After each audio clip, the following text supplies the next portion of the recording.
बदल झालाय आणि लवकरच व्यवस्थित पुनर्वसन होऊन हा प्रकल्प पूर्ण होईल अशा प्रकारची आज परिस्थिती निर्माण झाली. नांदेडला काय करायचं आणि ते आपण पूर्ण झालं नाही, खऱ्या अर्थानं पर्यटन हा एक पहिले विषय होता, परंतु इथं आल्यावर जेव्हा बघितलं की विशेषतः क्रीडा क्षेत्रामध्ये नांदेडला आपल्याला चांगलं कामकाज करता येईल असं एक जाणवलं. आणि एक शेतकऱ्यांसाठी जे अगदी लहान लहान विषय असतात, उदाहरणार्थ फेरफार जेव्हा शेतकरी आपले नोंदवतात तेव्हा ते फेरफारची नोंद घेण्यासाठी अनेक दिवस लागायचे. म्हणजे मी जॉईन झालो त्या वर्षी साधारण अनोंदणीकृत किंवा अविवादग्रस्त जे फेरफार असतात त्याच्यासाठी 60 दिवस पेक्षा जास्त लागायचे, जेव्हा की शासन 30च दिवस त्याची कालावधी देतं. तर ते आपण कमी करून आता 21 दिवसांवर आणलेलं आहे. आणि विवादग्रस्तसाठी तर अक्षरशः वर्ष लागायचे, तर आपण तो सुद्धा थोडासा सिस्टमिक बदल केला आणि ते कमी करून आता 100 दिवसांपर्यंत आपण आलोय. अर्थात त्यात अजून आपल्याला 90 दिवसाच्या आत शासनाच्या निकषाप्रमाणे यायचं आहे. हा एक महत्वाचा विषय होता की शेतकऱ्यांच्या जे मूलभूत गोष्टी आहेत त्याच्यावर फार काही खरं तर चर्चा होत नाही, त्याच्याकडे आपण लक्ष दिलं. इनाम जमिनीचा एक विषय होता, तो एक चांगल्या प्रकारे आता त्याला सुद्धा अंतिमता आलेली आहे. आणि सोबतच शेतकऱ्यांचे जे मूलभूत विषय आहेत ते सोडवण्यासाठी जेवढं मला काम करता आलं तेवढं मी करण्याचा प्रयत्न केला. त्यामध्ये बऱ्यापैकी यश सुद्धा मिळालं. हे खरं तर आमच्या सगळ्या टीमचं याच्यामध्ये क्रेडिट आहे. सांस्कृतिक चळवळीला खूप गती मिळाली.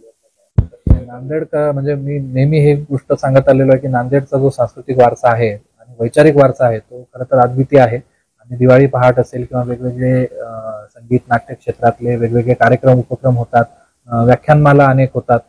याला कुठेतरी मला वाटतं की प्रशासन याच्यात जरी थेट इन्व्हॉल्व नसलं तरी एक सपोर्ट जरी दिला आणि त्यांना आवश्यक त्या काही त्यांच्या ज्या मूलभूत गरजा असतात त्याच्यामध्ये मदत केली तर या सांस्कृतिक आणि वैचारिक चळवळीला चांगली चालना मिळते. आणि त्याच्यामुळे मला वाटतं की हे कार्यक्रम खूप चांगले आपल्याकडे झालेत.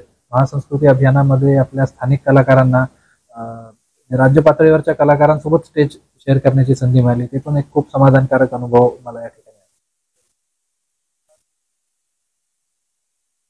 माझी शाळा ह्या उपक्रमाची सुरुवात झाली की दरवर्षी आपले जे नांदेडचे जे स्थायी अधिकारी जे महाराष्ट्रभर किंवा देशभर सेवा करतात त्यांचं एक स्नेहसंमेलन दर दिवाळीला होतं.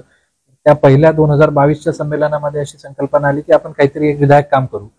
मग मी एक सुचवलं होतं की आपण सगळ्यांनी आपल्या गावातली शाळा घेऊन जर त्याला थोडंसं उन्नत केलं आणि त्याची प्रगती जर केली तर खूप चांगला मेसेज जाईल आणि पुढच्या टप्प्यात आपण मग इतर नागरिकांना सुद्धा आवाहन करू शकतो. त्या अनुषंगाने मग एक आपल्या जिल्ह्यात जवळपास 100 शाळांवरती आपले जे सगळे अधिकारी आहेत त्यामध्ये अनेक रिटायर्ड अधिकारी आहेत, काही सर्व्हिंग अधिकारी आहेत, यांनी त्या शाळा खरं तर दत्तक शब्द योग्य राहणार नाही परंतु त्या शाळांची जबाबदारी घेतली आणि त्या शाळांमध्ये चांगल्या प्रकारे आता सुधारणा घडून आलेल्या आहेत. अनेक शाळांचा अक्षरशः कायापालट झालेला आहे आणि पुढच्या टप्प्यामध्ये या सगळ्यांचंच म्हणणं आहे की आम्ही आता सगळ्या शाळांना कुठेतरी लोकसहभागातून एक उभारी देण्याचा प्रयत्न यामार्फत करणार आहोत.